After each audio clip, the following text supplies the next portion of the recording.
Jaguars corner / wide receiver Travis Hunter underwent season-ending knee injury and LCL with eyes set on 2026. So expected to return within 6 months to play full football, but will not return this season. So definitely bad news. Another, I feel like, just knock after a bat, the way that game ended, and then you hear this news. And I think, Tommy, you and I were talking about a little off air of the conversations now that are going to come out of this about Travis Hunter not making it through a season. Yeah, and they're all false, in my opinion. Anybody can get hurt. I mean, anybody. You could tear anything in practice. You're going to hear the narrative, you played him too much, both sides, should have played him one side, should have never drafted him that high, and then try to make him play both sides. And you're just going to hear it. Mm-hmm. And I don't believe it's just bad luck. That's all it is. A non-contact drill typically is bad luck. Now, could there be factors? Sure, because I thought about it. Like when I tore my ACL, it was non-contact. I was heavy. Mm-hmm. I look back, I'm like, man, I should have been like 245, not 255. Could that have factored in? Maybe.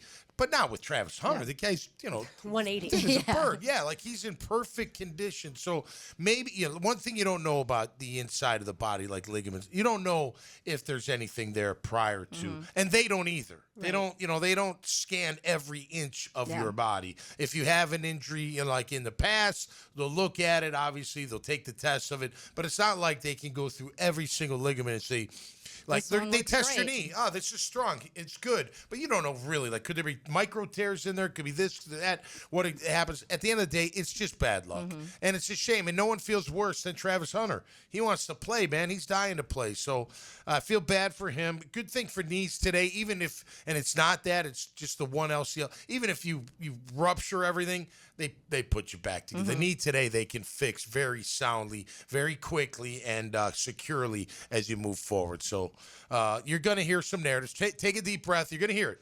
You're going to hear it. The national media is going to be pounding the Jags. Sorry to cut you up. No, they're going to be pounding the Jags about Travis Hunter. I feel like if you're going to do that, talk more about Colorado, where he played both sides of the ball almost every single play. Like, if that's how you're going to accumulate damage to your ligaments. I mean, no doctor here, but clearly he played more football than most people play in their college career. And so, and people are going to say, is that tread too much for the NFL now? They might. But because the way he got hurt in practice, to your point, non-contact, like this isn't a direct result of him playing both sides in the NFL. This is a direct result of how anything can happen in a practice. But it's a bummer, obviously, for this football team. He was trending to be your best corner, trending to be your best receiver potentially, and you lost both. All right, here's the question, because Bees was talking about it too during the break. Like, do you just make him your shutdown corner from here on out?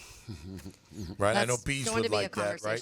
Bees would like that. But that's not going to prevent injury. No, I don't mean that. I'm just saying, like, now that not injury related, but you got a little is that what's best for him? When you look at him as a player, and you look at us as a team, which side do you think needs more help? The defense. And, I know he's a two-way player, but I mean, in this game, you got to have, like we said last week, you got to have a left tackle, you got to have a pass rushing corner, defense end, and you got to have a corner that can cover. You can put him on that guy and say, take him out of the game. Especially when you blitz. Yeah, I don't think that you, now moving into year 2, especially now he's going to have the next 6 months to study playbooks. Like, now you can, moving forward, put more on his plate. They didn't want to overload his brain year 1. And we all know the moment you finish your college career, then you have the draft, the combine, the draft. Like, it never stops, and then OTAs, and it's a lot of overwhelming stuff. But now he's going to have that year under his belt, and I think he's going to be able to play both ways. Maybe more primarily corner, or at least that's what I would want. But you can't deny what he can do with the football in his hands and the ankles that he can break when he gets the football, and so you don't want to take that away.